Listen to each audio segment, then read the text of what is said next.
穿越湖南湘西5天純玩動車之旅，走進韶山，瞻仰毛主席偉人故里。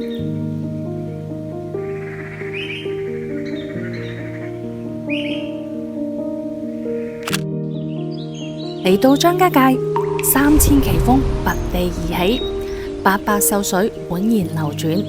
登上嚴家界打卡阿凡達阿里路亞山，乘坐8龍電梯直上雲端，眼前雲海翻騰，每一眼都係大自然嘅鬼斧神工啊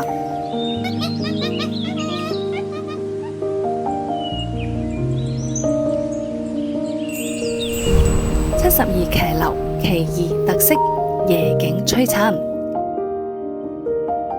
張家界5星陽光酒店房間非常之闊落，床都非常之舒服喎，一應俱全啦。芙蓉鎮懸掛喺瀑布上嘅古鎮，呢一刻嚟到眼前見到，真係有啲被震撼到啦。夜幕降臨時，抵達鳳凰古城，沱江穿城而過，兩岸嘅吊腳樓倒影水中，燈光點亮咗整座古城。沈從文筆下嘅邊城喺呢一刻變成真實而且動人。